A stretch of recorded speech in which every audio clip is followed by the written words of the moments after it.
Hello, everyone. Danetta here, and it's Thoughtful Thursday.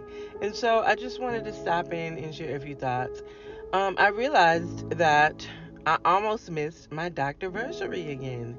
Today is my Doctorversary. My Doctorversary always comes right behind my birthday. And I remembered to celebrate it the year after I graduated, but then for the next 2 years, the day came and went without being acknowledged. And so today, I remembered that today was my Doctorversary, which triggered the thoughts that I'm going to share now. And I hope you're encouraged by the message that will come from it. I just thought about how in life we all matriculate through different schools. The school of life is ongoing. We should always be learning from life.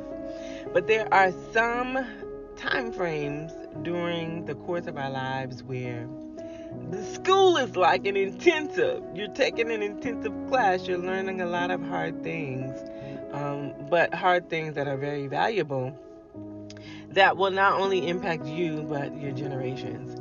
And throughout the school of life, there are, different concentrations that we can all learn and grow and get better in. We go through technical schools, like literal schools, like colleges, universities, taking refresher courses, learning things in different industries. But we also go through the school of the spirit. And I thought about how when I was finishing up my doctoral program, I was really hoping, I was really praying, and really thinking that it's time for me to go through what? The school of love. Come on, Lord. I done schooled all a person can really school in this life. It's time for me to go through the school of love. Right, Lord? Right?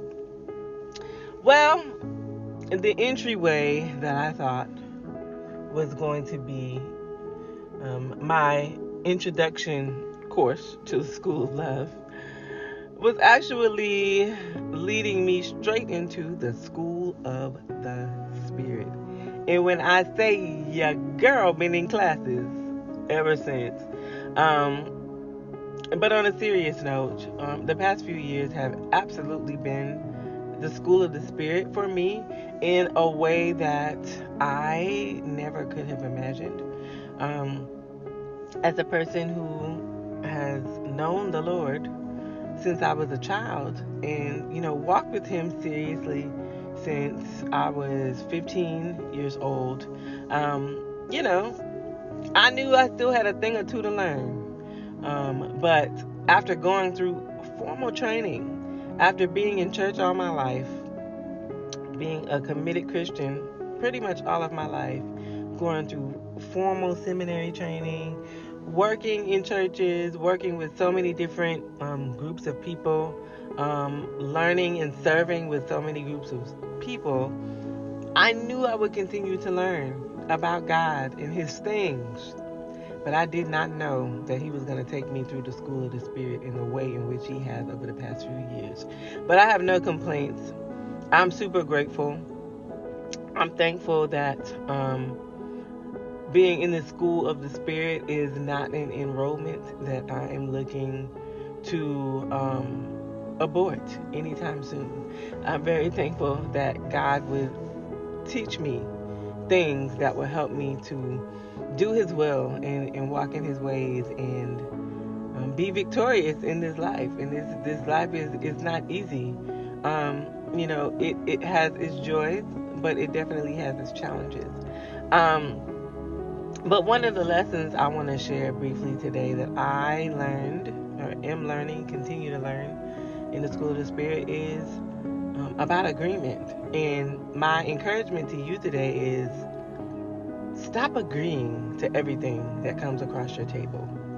You don't have to agree with everything that comes across the table of your life.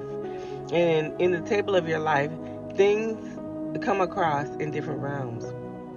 Things come across your table through experiences. Things come across your table through dreams.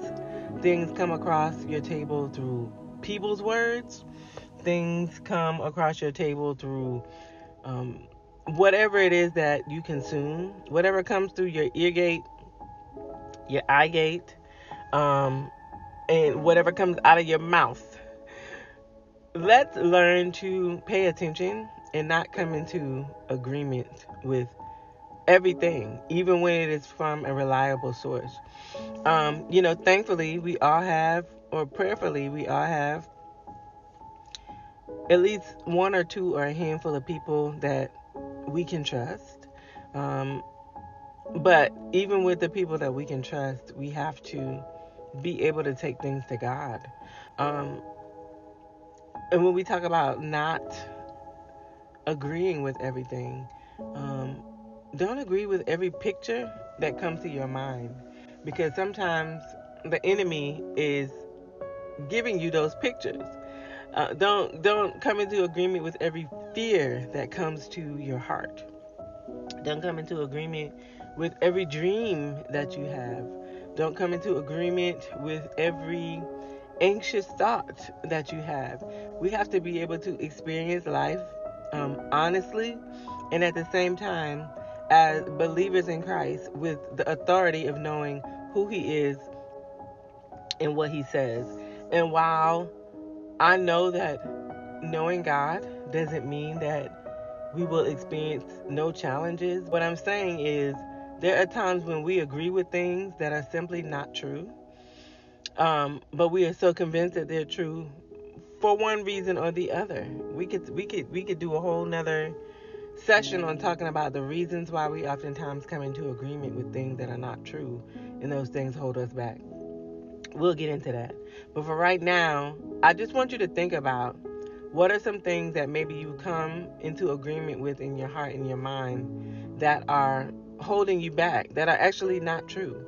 Or what are some fears that you have that are actually just literally designed to stop you and keep you from moving ahead?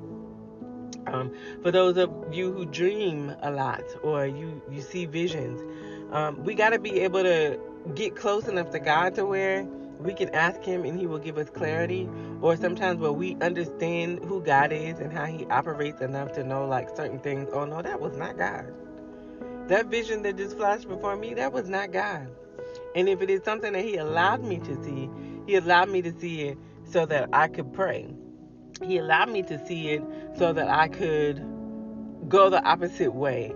Um, God gives us visions and dreams and allows us to have insight on things so that we can consult Him, so that we can trust Him. So even sometimes, let's say something that you are very just super encouraged in your heart and your mind about, and somebody comes around and they just say some like real negative stuff about whatever that thing is that you're encouraged in your heart and your mind about, don't agree with it. You don't have to agree. For some things, you don't even have to respond to people. But sometimes when you do have to respond, you may respond in disagreement, but then in your heart you still have that fear, and so you come into agreement with things that you don't have to agree with.